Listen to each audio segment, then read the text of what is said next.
Magandang umaga. Ngayon ay tatalakayin natin at ating babasahin ang Amerikanisasyon ng isang Pilipino na isinulat ni Potenciano B.P. Pineda.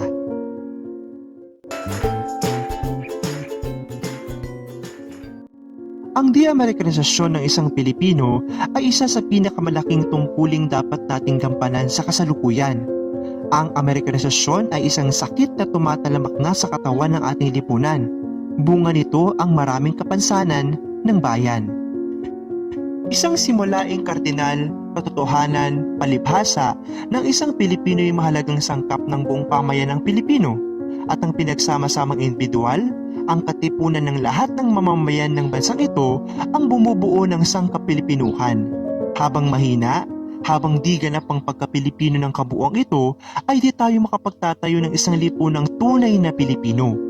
Ang ugat na dahilan ay nasa uri ng edukasyon ng isang Pilipino. Tignan ang isang pangyari bilang halimbawa. Ipilagay nating hetong isang batang Pilipino.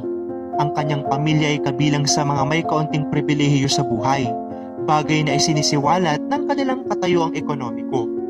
Ang batang paksa ng kwento ay nakarating na sa unang pagkakataon at nanggaya sa unang pagkakataon sa pabulol na pamamaraan ng mga salita ng kanyang ina't ama. "That's the light," sasabihin ng ina, sabay turo sa bumbilyang nagliliyab sa kisame ng bahay. "Now?" sasabihin ng bata, "Where's the light?" Ituturo ng bata, "There!" sasabihin ng ina paulit-ulit. "That's your mommy," sasabihin ng ama. "Say mommy!" Gagayahin ng bata. "He's your daddy," sasabihin ng ina. "Snow." Wika ng bata, "Eagle." Ang wika ng teacher, "Eagle." Gagad ng bata. Ang paralang ito, nais kong idugtong, ay eksklusibo. Para lamang sa may kayang magbayad ng malaki, ari ng dayuhan at pinamumunuan ng mga relihiyoso. Papasok ang bata sa regular na grado. Sa paralang ito rin, ari ng mga dayuhan at pinamumunuan ng mga relihiyoso. Mapabasa na niya ang librong bumabanggit ng mga daan sa New York at Washington DC. Mamamasid na niya ang Central Park at Central Square. Ang batang ito na nagsimula pa lamang ay guni-guni ng lumipad sa lupalop na malayo sa kanyang tinubuan. Ang batang paksa natin ay lumalaki mangyari pa at nagkakaisip. Tuwing kakausapin siya ng kanyang daddy at mommy ay sa wikang Amerikano. Ngunit may ibang tao sa kanilang tahanan, ang mga taong iyon ay alila at utusan kung tawagin ng kanyang mommy at daddy. Nakita niya ang mga ito ay tagapaglinis ng bahay, tagapagluto sa kusina, tagapamili sa palengke, tagapagpaligo niya at malimit na inaalumira ng kanyang mga magulang. Ang mga taong ito, kung kausapin ng kanyang daddy at mommy, ay sa Tagalog.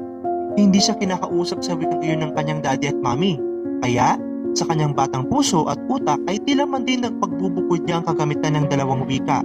Ingles ang ginagamit ng kanyang mga magulang sa pakikipag-usap sa kanya, Tagalog sa pakikipag-usap sa mga alila at utusan.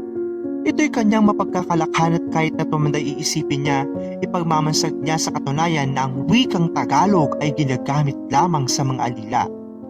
Ang batang ito'y patuloy sa paglaki, palaging librong Ingles ang kanyang binabasa, palaging Ingles-Amerikano, pagkat ang mga Amerikano ang author.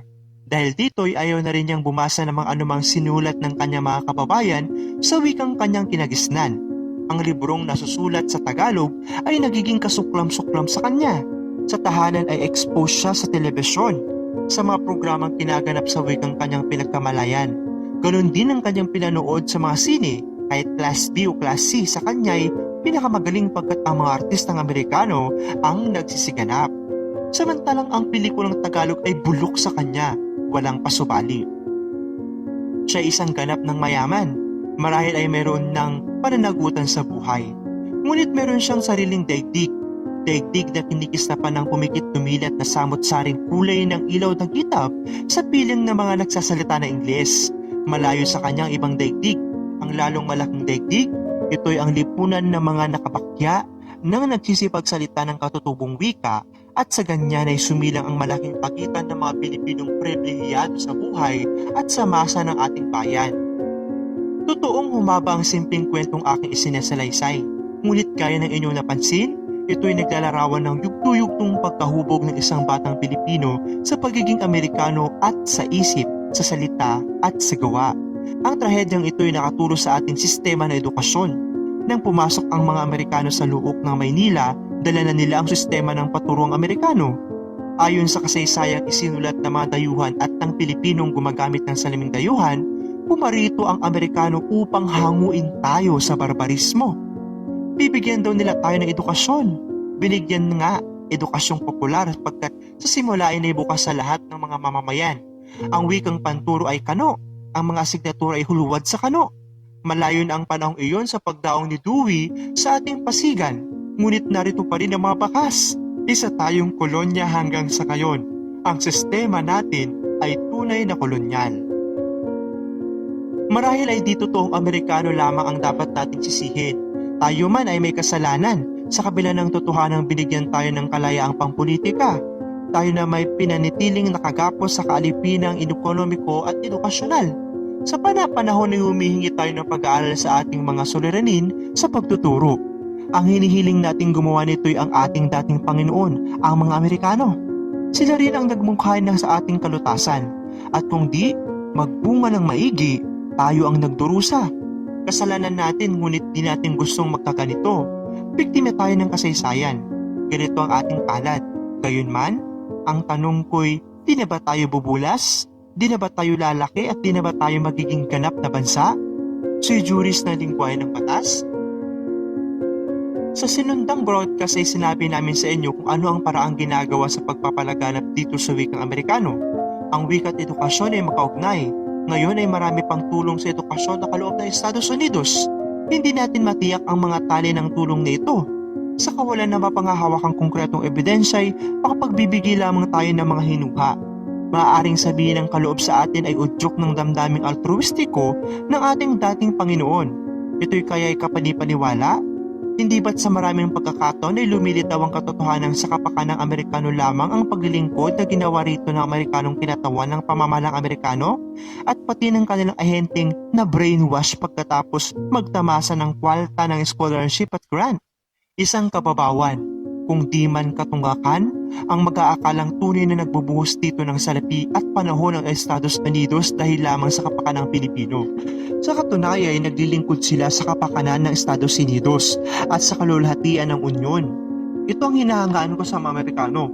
Kahit saan sila magtungo, kahit anumang panahon ay nananatili pa rin ang silang Amerikano.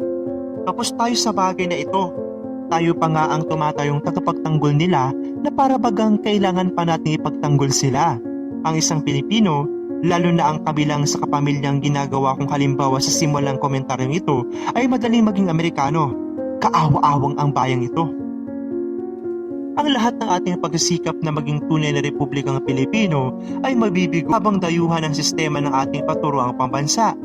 Tunay na kailangan ng pagbabago ang revolusyon sa larangang ito. Ngayon ay may isang komisyong nilikha ang Pangulo upang pag-aralan ng sitwasyon ng edukasyon sa ating bansa. Sana'y maging tunay na Pilipino ang ibubunga ng komisyon nito. Huwag sanang kaligtaan nito ang kahalagahan ng wikang panturo. Nababatid kong nasa kamay ng komisyon ang maraming pag-aaral ng kawanihan ng paaralang bayan ng Lupon sa kurikulum, pati na ang panindigan ng Lupon ng implementasyon.